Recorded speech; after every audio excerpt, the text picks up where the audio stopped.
আসসালামু আলাইকুম viewers, Raisul Japan থেকে বলছি। তো আজকে উইকেন্ড, রবিবার, পরিবার নিয়ে সময় কাটানোর সময় আর কি। তো আমার নান্না মুন্না ঘুমাচ্ছে যদিও, তাও ভাবলাম একটা জিনিস শেয়ার করা উচিত আপনাদের সাথে। আমি এখন আছি আরাকাওয়া রিভার সাইডে। আপনারা মেবি দেখেছেন, এখানে একটা নদী বয়ে চলে গেছে, অ্যান্ড সাথে সুদূর মাঠ এবং পাশে একটা ব্রিজ আছে অনেক বড়। সো আজকে আসা হচ্ছে একটা বিষয় নিয়ে কথা বলা। সেই কথাটা হচ্ছে এই যে জাপানে যারা প্রবাসী বাংলাদেশি আমরা আছি আর কি, এখানে ছাত্র জীবন থেকে শুরু করে যারা কর্মজীবনে আছেন, তারা প্রতি মাসে একটা ভালো অ্যামাউন্ট সরকারকে ট্যাক্স, পেনশন, ইন্স্যুরেন্স, দেখা যায় বেতনের 1/3 উপরে চলে যায়। তো এই টাকাগুলো এই দেশের সরকার নিয়ে কোথায় ইউজ করে? যেমন আমাদের দেশেও তো আমরা যে এত ট্যাক্স দিই, টাকার হিসাব কিন্তু কেউ দেখায় না।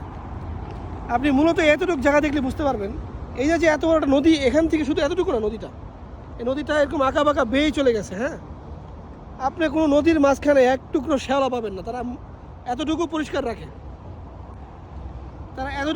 রাখে, জায়গাটাকে।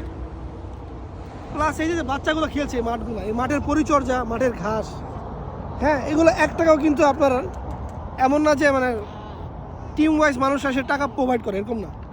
সরকার থেকে যেই ট্যাক্স নিচ্ছে, এখানে যেমন সিটি কর্পোরেশন আছে, প্রত্যেকটা সিটি কর্পোরেশন তারা দায়বদ্ধ। হ্যাঁ, তারা এখানে খরচ করে। এই যে ব্রিজগুলো দেখতেছেন, পাশের যে ব্রিজটা দেখছেন, এই ব্রিজটা মূলত কত বছর আগে তৈরি করা, কিন্তু এই ব্রিজের কখনো ফাটল ধরেনি আজ পর্যন্ত। দেখেন, হয়তো মেরামত মাঝে মধ্যে হইতে পারে, বাট এরকম না যে আমাদের ব্রিজ তৈরি করতে যে হাজার হাজার কোটি টাকা খরচ হয়ে গেছে, কিন্তু আমাদের ব্রিজ 10 বছর যেতে না যেতেই ফাটল ধরে শুরু করে দিল।